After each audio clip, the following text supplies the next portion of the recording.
Hello mga guys! Welcome dito sa YouTube channel ko. Ngayong video na to, ituturo ko sa inyo kung paano gagamitin ang iyong cellphone na magiging webcam sa inyong computer.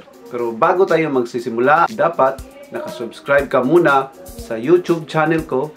I-click mo ang subscribe button at i-click mo na rin ang bell button para at least updated ka sa bagong video ko. Na-i-click mo na ba? So pag na-i-click mo na, okay, pasok intro.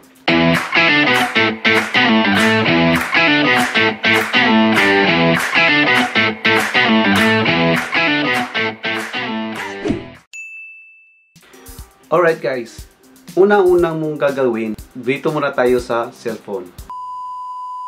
Alright guys, andito na tayo sa cellphone. Ngayon, punta tayo ngayon sa App Store. Yan, dito na tayo sa App Store.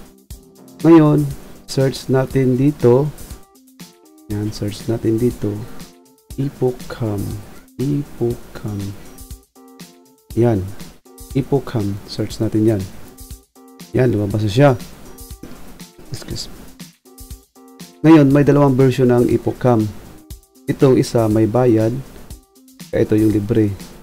So, ito sa akin, kukunin ko tong libre. Wala pa tayong pambayad.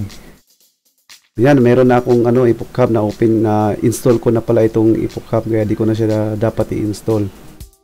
Ngayon, install na yan. Punta tayo dyan.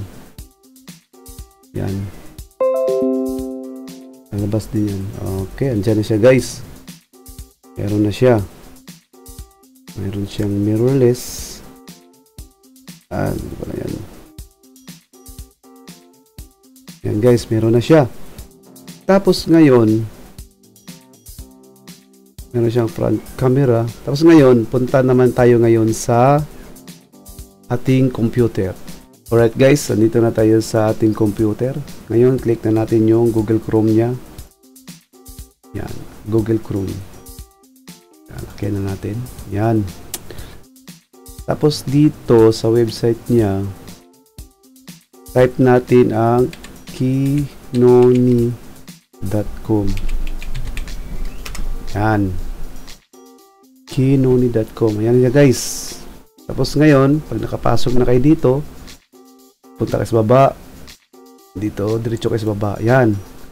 Ito, install mo to yung, kung Windows ang gamit mo na computer, itong i-click mo. Kung Mac naman yung gamit mo, ito rin ang i-click mo, i-install mo. Yan. Click mo lang yan guys. Install mo lang yan. Meron na kasi ako niyan eh. Yan. Epocam ang nakalagay.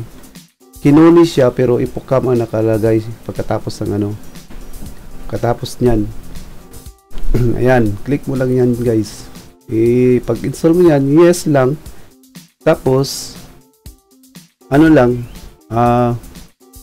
agree mo lang. Ganun lang.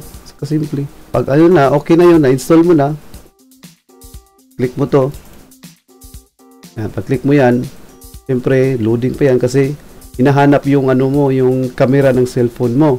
Ngayon, pag nandito ka na, punta ka sa cellphone, balik ka sa cellphone mo, hanapin mo yung na-install mo na Epocam sa cellphone mo, click mo na rin yung i-click mo.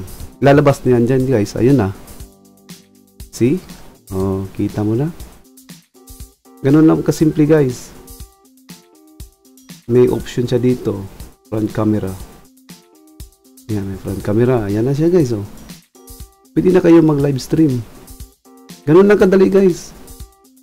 Simple lang. Gusto mo lang back camera. Yan, back camera. Oh. Kaya lang, simple lang guys. So, ganun lang kadali.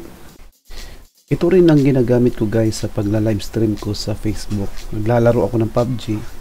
Ito rin ang ginagamit ko na camera, yung Epocam. At ang nakagandahan pa nito guys, wireless ang camera mo. Hindi mo na kailangan ikabit yung cord sa CPU mo. May wifi ka lang. Basta gamit nyo lang ang OBS Studio guys. Pwede nyo i-connect dyan yung Epocam nyo sa OBS Studio. Pwede na kayo makapag live stream. So that's it mga guys. Salamat sa panonood. Sana may natutunan kayo sa video na to.